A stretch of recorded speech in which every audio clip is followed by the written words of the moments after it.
دوستو، ایک منٹ میں اپنی صحت کے بارے میں جاننے کا دعویٰ عام طور پر لوگوں کو ناقابل یقین ہی لگے گا، لیکن یہ ایک حقیقت ہے کہ کچھ ایسی علامات ہوتی ہیں جن کو آپ گھر بیٹھے بھی جان سکتے ہیں، اور اس کے لیے آپ کو کسی لیبارٹری میں جانے کی ضرورت نہیں ہے۔ اس ٹیسٹ کے لیے ایک عام چائے کا چمچ لے لیں جو کہ اچھی طرح دھلی ہوئی ہو۔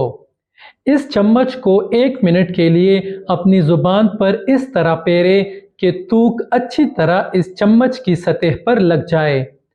پھر چمچ کو ایک منٹ کے لیے کسی صاف پلاسٹک کے بیگ میں رکھ کر چھوڑ دیں۔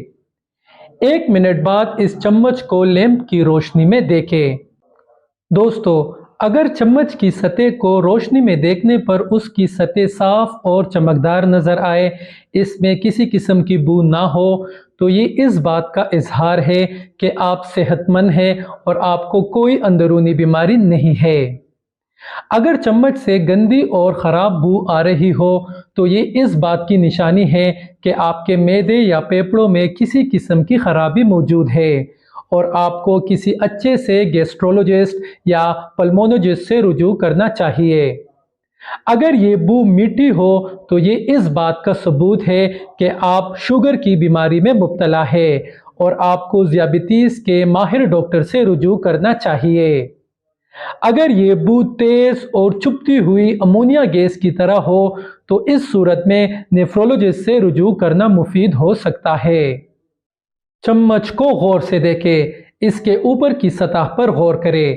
اگر اس کے اوپر پیلے رنگ کے دھبے ہو جو کہ ایک سخت تیغ کی مانند ہو تو اس کا مطلب ہے آپ کو تائرائیڈ کا مسئلہ ہے۔ اس کے لیے آپ کو اینڈوکرائنولوجسٹ سے رجوع کرنے کی ضرورت ہے جو کہ آپ کے ہارمون کے نظام میں ہونے والی خرابی کا علاج کرے۔ اگر یہ دھبے پرپل یا جامنی رنگ کے ہو تو یہ سانس کی بیماری کی علامات ہے یا پھر دوران خون کی خرابی کو ظاہر کر رہے ہیں۔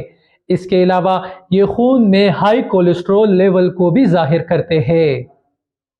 چمچ پر موجود سفید دھبے سانس کے انفیکشن کو ظاہر کرتے ہیں، جبکہ چمچ کے اوپر موجود اورنج کلر کے دھبے گردے کے امراض کا سبب ہو سکتے ہیں۔ دوستو، یاد رکھیں، یہ صرف ابتدائی تشخیص کا طریقہ ہے اور ڈاکٹر کا نعم البدل ثابت نہیں ہو سکتے اور نہ ہی کسی حتمی فیصلے پر پہنچنے کا ذریعہ ثابت ہو سکتے ہیں۔ تو دوستو، ہم امید کرتے ہیں آپ کو آج کی ویڈیو اچھی اور انفارمیٹیو لگی ہوگی۔ اسی طرح میڈیسنز کے بارے میں، مختلف بیماریوں کے بارے میں ہماری مفید اور معلوماتی ویڈیوز دیکھتے رہنے کے لیے ہمارے چینل میڈیسن کی دنیا کو ضرور سبسکرائب کریں۔ شکریہ۔